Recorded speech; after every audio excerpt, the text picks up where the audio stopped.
नमस्कार, मैं हूँ आपके साथ आशा राउत और आज की इस विशेष चर्चा में हमारे साथ हैं डॉक्टर क्यूबी शर्मा जी।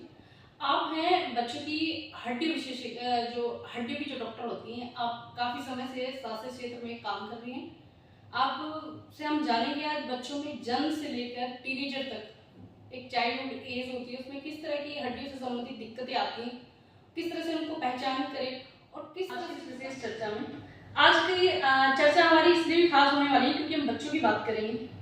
तो स्पेशली मैं सबसे पहले तो आपका परिचय कराना चाहेंगे। आप सुभारती पे अपनी चिकित्सा सेवाएं दे रही हैं, बच्चों के डॉक्टर हैं आप।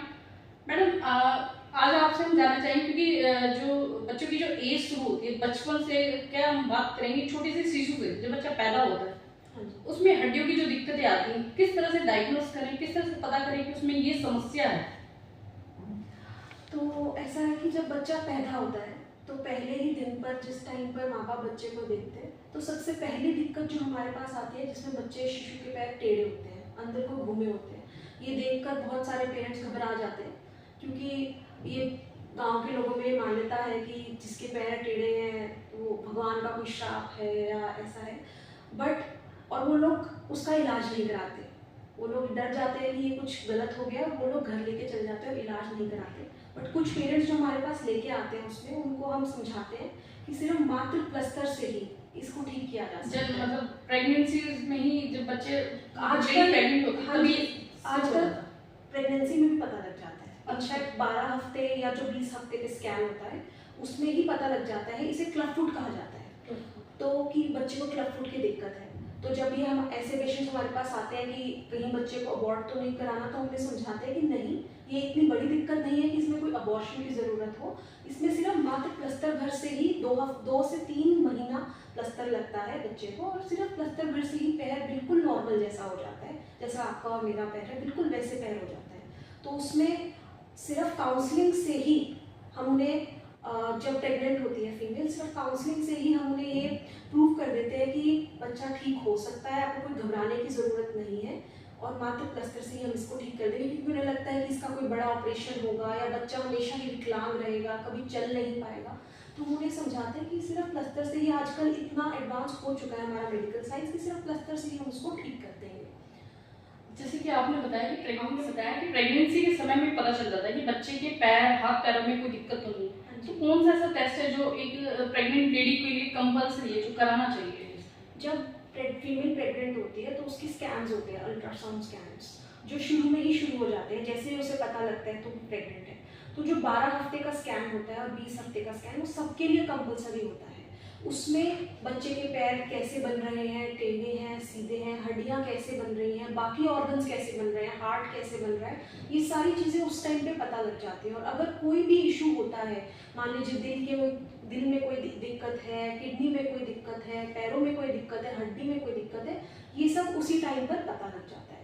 तो इसका फ़ायदा ये होता है कि कुछ चीज़ों का तो इलाज हम उसी समय शुरू कर सकते हैं, लेकिन हड्डियाँ एक ऐसी चीज़ है जिसका इलाज हम सिर्फ बर्थ के बाद ही शुरू कर सकते हैं। तो जैसे ही बच्चा का बर्थ होता है, जैसे ही बच्चा 1 हफ्ते का होता है पैदा होने के बाद, हम उसके प्लस्तर शुरू कर देते हैं और हफ्ते दर हफ्ते प्लस्तर होते हैं, और 2 से 3 महीने पे बच्चे के पैर बिल्कुल नॉर्मल होते हैं। जैसे कि आपने बताया कि बच्चे की प्रेगनेंसी, जब वुमेन प्रेग्नेंट होती है तो भी पता चल जाता है किस तरह की दिक्कत है, और बर्थ के बाद हो जाता है।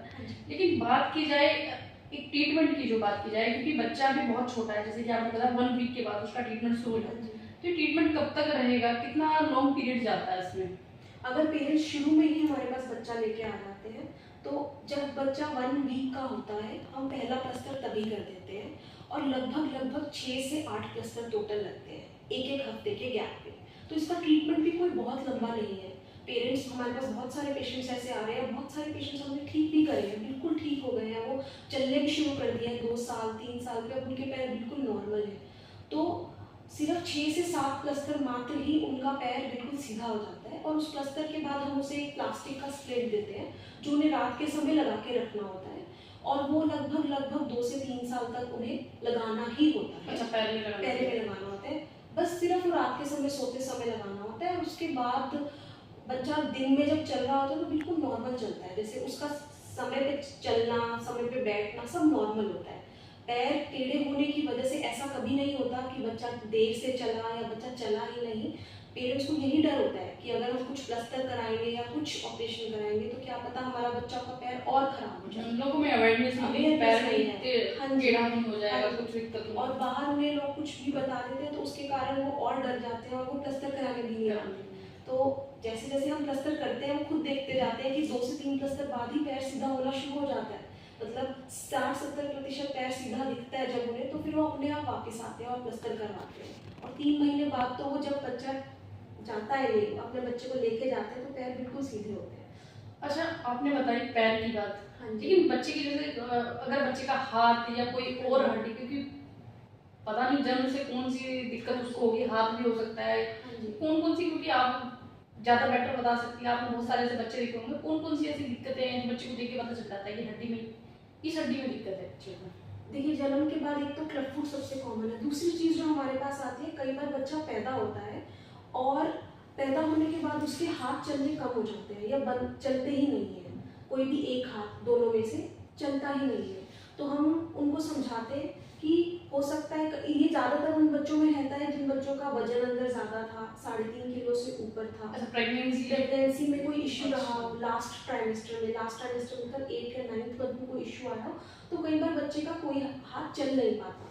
तो हम उन्हें समझाते हैं कि ऐसा नहीं है कि हाथ चलेगा ही नहीं, हम उन्हें रेगुलर फॉलोअप्स पे रखते हैं। जैसे कि आपने बताया कि हाथ चलता नहीं, तो ये तो क्योंकि छोटा बच्चा रहता है, 2-3 महीने तो मूवमेंट होती ही नहीं बच्चे की ज़्यादा, कब पता चलेगा कि उसका हाथ चल रहा नहीं चल रहा है? वो तो पेरेंट्स बहुत क्लोजली ऑब्जर्व करते हैं। जब उनको एक बच्चा पैदा होता है तो सबसे पहले जो ये चीज़ नोटिस करते हैं वो कॉमनली पेरेंट्स ही करते हैं, क्योंकि बच्चे का हाथ शरीर से चिपटा रहता है और दूसरे हाथ के कंपैरेटिवली कम मूव नहीं करता। दूसरा हाथ बच्चा चलाता है, नॉर्मल चलाता है, जैसे वो अपनी टांगें चला रहा है दोनों, पर एक हाथ होता है वो बिल्कुल ही नहीं चलता। इसे हम ब्रेकियल प्लेक्सस बोलते हैं। तो बर्थ के टाइम ये होती है और इसका भी आज के टाइम में इलाज पूरा संभव है। 3 से 6 महीने के बीच में अगर हम लगते हैं कि ताकत नहीं आ रही, तो इसके भी कुछ ऑपरेशन है जिसे करके हम हाथ में पूरी ताकत वापस लेके आ सकते हैं। अच्छा, इसमें कुछ सर्जरी होती है बच्चों? हाँ जी, इसमें सर्जरी। बिना सर्जरी की ये चीज़ ठीक नहीं हो सकती। कौन सी ऐसी सर्जरी है जो बच्चों की जाती है?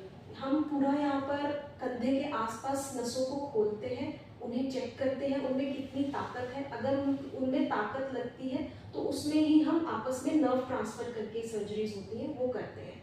अगर ताकत नहीं होती तो हम दूसरे कंधे से भी काफ़ी बार नस लेते हैं और उस कंधे में डालते हैं ताकि वो कंधा नॉर्मल चलने पाए।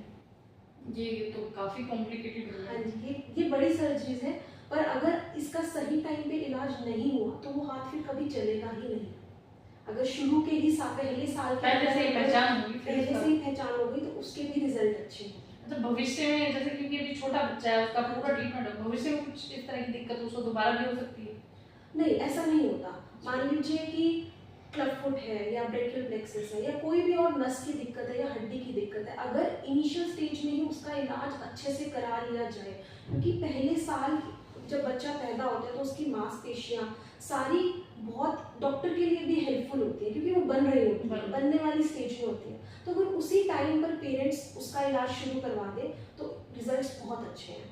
यही लोगों में जागरूकता लाने की ज़रूरत है कि जब हमारे पास पेशेंट्स लेके आते हैं तो वो 10 साल, 8 साल, 5 साल थोड़ा लेट हो जाता है, रिकवरी भी लेट हो जाती है। इलाज तब भी पॉसिबल है, पर जो रिजल्ट्स हैं इसमें हम 90 से 100% रिजल्ट्स दे सकते हैं जब वो शुरू में ही ले आए। और जब वो लेट लाते हैं तो रिजल्ट्स उतने फिर पुअर होते चले।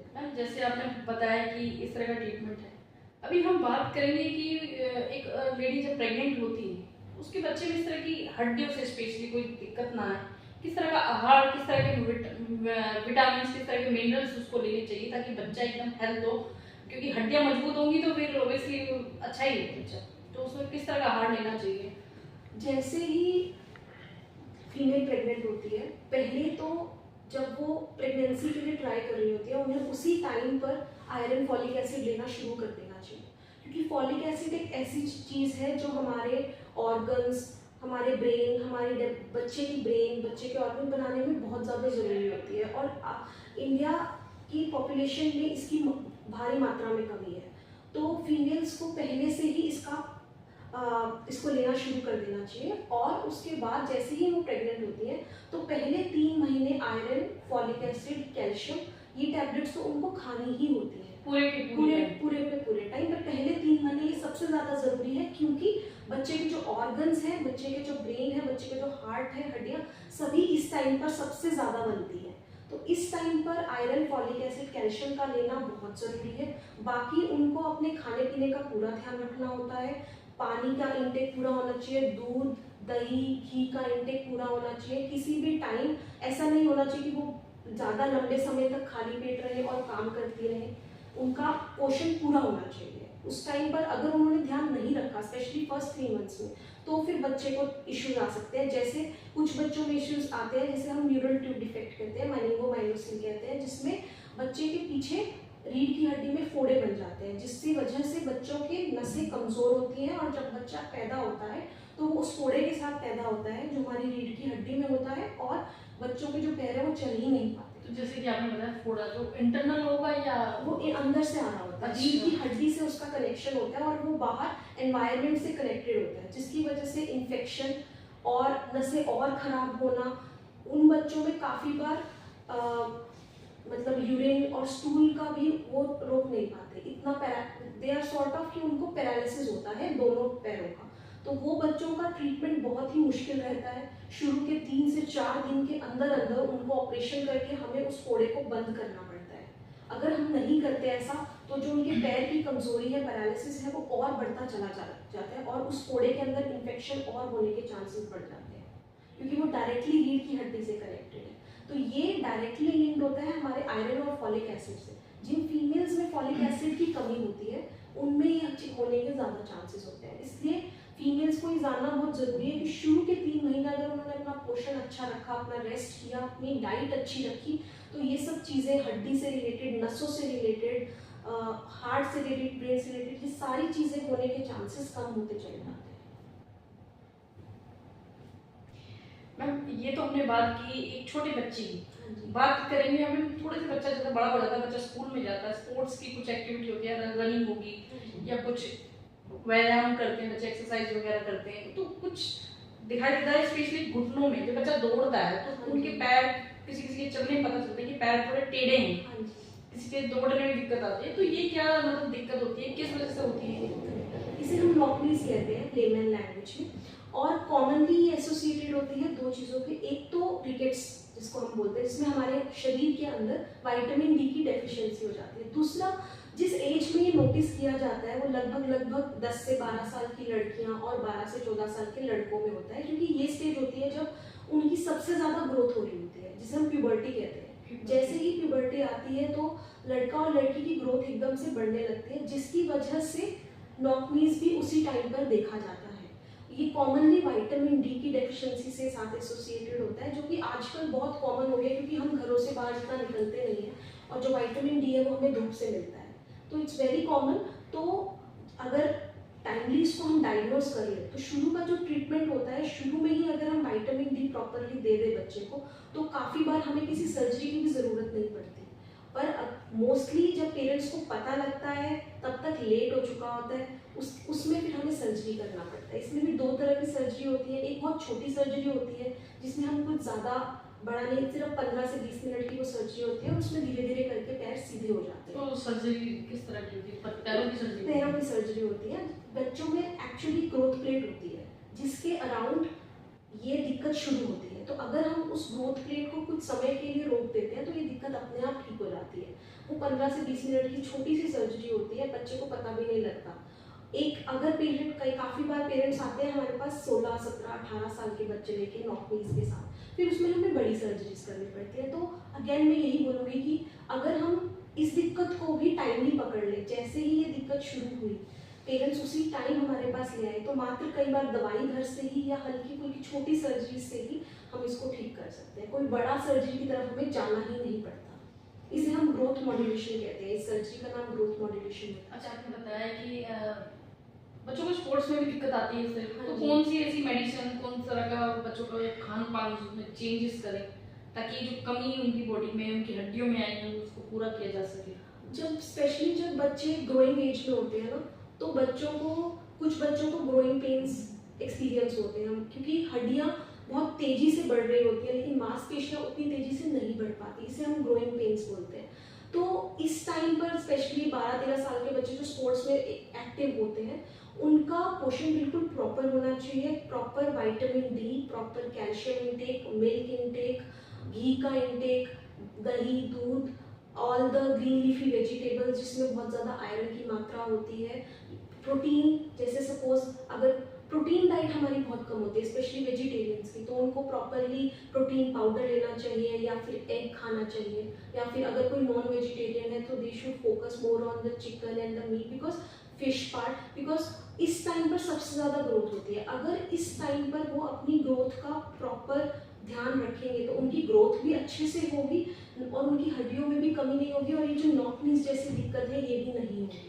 जैसे आपने बताया कि 12-13 साल के बच्चे की ग्रोइंग एज है, कितना कैल्शियम और कितना आयरन, कितना विटामिन लेना चाहिए बच्चे को? हर बच्चे की वेट के अकॉर्डिंग, हर बच्चे की एज के अकॉर्डिंग मात्रा अलग अलग रहती है।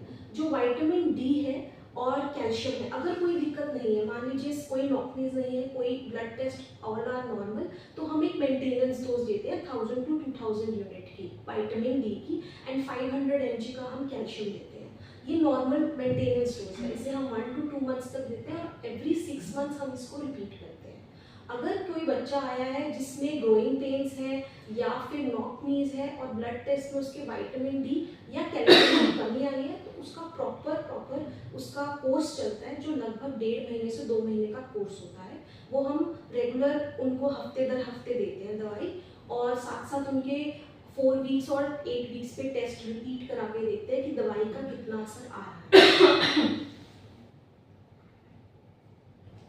मैम अभी हम जैसे बात आपने बताया कि ये कमियां बच्चों में हो सकती है, ये इसका ये इलाज है, लेकिन जो बच्चे बड़े होते हैं मतलब 5-4 साल, क्योंकि बच्चे चलना शुरू कर देते हैं 1 साल के बाद, कुछ बच्चे लेट शुरू करते हैं, दिक्कत कुछ हो या ना हो लेकिन कुछ बच्चे लेट शुरू करते हैं। लेकिन जब चलना शुरू करते हैं, कुछ बच्चे चलते चलते भी, चलने के बाद मतलब उनमें विकलांगता लगता है कि हाँ कुछ दिक्कत आ गई, तो इसका क्या कारण है? इसके लेट चलने के बहुत सारे कारण हो सकते हैं। एक बच्चा 1 साल तक नॉर्मली चलने लग जाता है, अगर वो 15 महीने तक भी नहीं चले तो मतलब हमें उसमें देखना पड़ेगा कि क्या दिक्कत है। जनरली ये दिक्कत जो कॉमनली एसोसिएटेड होती है वो होती है सेरिब्रल पाल्सी के साथ। उसमें होता क्या है कि बच्चा काफ़ी बार जन्म के समय रोता नहीं है या लेट रोता है 5 से 10 मिनट, या किसी भी कारणवश उसके दिमाग को कुछ मिनट या कुछ सेकंड्स के लिए ऑक्सीजन नहीं पहुंच पाती, तो इस दिक्कत को सेरिब्रल पाल्सी कहा जाता है। इन बच्चों में बैठना, गर्दन संभालना, चलना, दौड़ना सब लेट शुरू होता है। कुछ बच्चे 2 साल पे चलते हैं, कुछ 3 साल पे चलते हैं, कुछ 5 से 6 साल तक भी जाकर चलते हैं, और कुछ बच्चे चल ही नहीं पाते। तो इनको जैसे ही ये पेरेंट्स हमारे पास आते हैं तो 3 से 6 से 7 साल तक हमें इनको एक्सरसाइज इनकी शुरू करनी होती है, क्योंकि जब बच्चा चलता नहीं है तो उसकी हड्डियाँ भी लेट ग्रो करेंगी, उसकी मांसपेशियाँ भी कमज़ोर होंगी, तो हमें उनको फिजियोथेरेपी एक्सरसाइज पर डालना होता है। फिर धीरे धीरे करके हम उनकी ट्रेनिंग कराते हैं, गेट ट्रेनिंग कहते हैं जिसमें हम उन्हें चलने की, पेरेंट्स को सिखाते हैं कि बच्चे को चलना कैसे सिखाना है, बच्चे को बैठना कैसे सिखाना है, क्योंकि पैदाइशी इनकी नसें जो ब्रेन से आ रही हैं टांगों की तरफ वो कमज़ोर होती है, तो ये बच्चे खुद से कई बार नहीं चल पाते, इनको सपोर्ट की ज़रूरत होती है। और फिजिकल सपोर्ट के साथ विद एज इनको मेंटल सपोर्ट भी चाहिए होता है, क्योंकि जब ये अपने आसपास सेम एज के पीयर्स को चलते हुए देखते हैं तो इनको एक मेंटल स्ट्रेस भी आता है कि हम क्यों नहीं चल पा रहे। तो हमें इनका मेंटल पार्ट भी देखना पड़ता है, फिजिकल पार्ट भी देखना पड़ता है, और अगर ये लोग टाइमली हमारे पास आ जाए तो इनका पैर, क्योंकि जब ये लोग चलते नहीं है तो धीरे धीरे होता क्या है कि पैर टेढ़े होने शुरू हो जाते हैं, क्योंकि एक बच्चा 5 से 6 साल तक बैठा ही हुआ है तो उसकी बॉडी उसी पोस्चर को लेने की कोशिश करती है। कई बार कमर में भी दिक्कत होती है, कमर में दिक्कत आती है, कूल्हे में दिक्कत, घुटने में दिक्कत, पैरों में, एड़ी में दिक्कत आनी शुरू हो जाती है। तो अगर शुरू ही 3-4 साल से ही इनका इलाज शुरू हो जाए तो इनके रिजल्ट्स भी अच्छे हैं। एटलीस्ट पूरा नहीं पर लगभग 50-60% हम इनको चलाना नॉर्मल कर देते हैं। अगर ये लेकर ही नहीं आएंगे हमारे पास तो ये बिल्कुल ही बेड पर चले जाएंगे 8 से 9 साल तक, उस टाइम पर जाकर हम इनके लिए कुछ नहीं कर पाएंगे।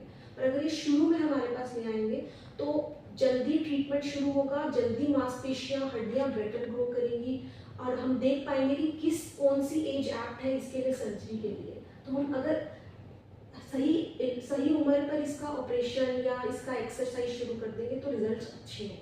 अच्छा, एक बच्चा है, नाम तो नहीं लूँगी मैं, 14-15 साल का हो, हाँ जी। सिर्फ लेटा ही रहता हो, जैसे मतलब एक न्यू बॉर्न बेबी होता है ना कि हाँ जी। भूख लगेगी तो रिएक्ट करेगा, हाँ जी। बाकी हाथ पैर की कोई मूवमेंट नहीं किसी तरह की, सिर्फ पेरेंट्स उठाते हैं रख देते हैं, तो उसमें क्या कुछ प्रोग्रेस हो सकता है? उसमें भी मोस्ट लाइकली जैसे आप बता रहे हैं सीपी का कंपोनेंट भी हो सकता है, सेरिब्रल पाल्सी का। कुछ चांसेस मतलब हैं उसको ट्रीटमेंट कराने के? उसमें ऐसा रहता है, देखिए अगर तो वो कम्प्लीटली बेड पर है, कभी चला ही नहीं है, कभी चला ही। तो हम उसकी इम्प्रूवमेंट बस इतनी कर सकते हैं कि हम उसकी डेली एक्सरसाइज करवाएं, फिजियोथेरेपी कराएं, जिसमें उसका बैठना तक शुरू हो जाए। क्योंकि अगर वो ऐसे लेटा ही रहेगा तो धीरे धीरे क्या होगा कि उसकी शरीर जवाब दे जाएगा और उसकी बॉडी के पीछे बेड सोर्स बनने लग जाएंगे, तो वो हमेशा पेरेंट्स के ऊपर बोझ ही रहेगा। लेकिन आजकल इतनी टेक्नोलॉजी आ गई है, इनफैक्ट ऐसे पेशेंट्स के लिए ऑटोमेटिक चेयर्स आ चुकी हैं जिसको वो बैठकर, उनको एक बार बिठाना तो पड़ेगा उस चेयर पे, लेकिन बैठकर वो चेयर्स इतनी एडवांस है कि वो खुद से चला सकते हैं, खुद उसे लेकर कहीं भी जा सकते हैं। बट अगर वो बैठा ही रहेगा तो धीरे धीरे होगा क्या कि उसकी मांसपेशियां, उसकी हड्डियां, उसका सब जवाब दे जाएगा और वो पेरेंट्स के ऊपर बोझ बनता जाएगा, दिक्कतें और बढ़ती जाए। तो अगर इसी टाइम पर वो उसको ले आते हैं, उसका इलाज करा लेते हैं, तो हम उसमें कुछ कुछ इम्प्रूवमेंट कर सकते हैं। जैसे मैं ये तो नहीं कहूँगी कि हम उसे चलाना शुरू कर देंगे, लेकिन बिठाना, कुछ अपने काम progress खुद कर पाए, इतना खुद से खाना खा पाए, खुद से अपने कपड़े बदल पाए, खुद अपनी साफ सफाई का ध्यान रख पाए, ये सब चीज़ें हम उसको सिखा सकते हैं। डॉक्टर क्यूवी शर्मा जी ने बताया कि बच्चों में जन्म से लेकर टीनेजर तक किस तरह की दिक्कतें आती हैं, किस तरह की विकलांगता होती है।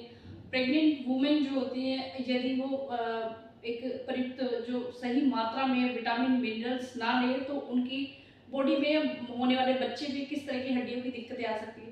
और यदि आपकी जानकारी में कोई बच्चा ऐसा है जिसको ये समस्या है जो डॉक्टर साहब ने बताई, तो प्लीज़ उसको ज़रूर शेयर कीजिएगा और ज़रूर आप दिखाइएगा। धन्यवाद।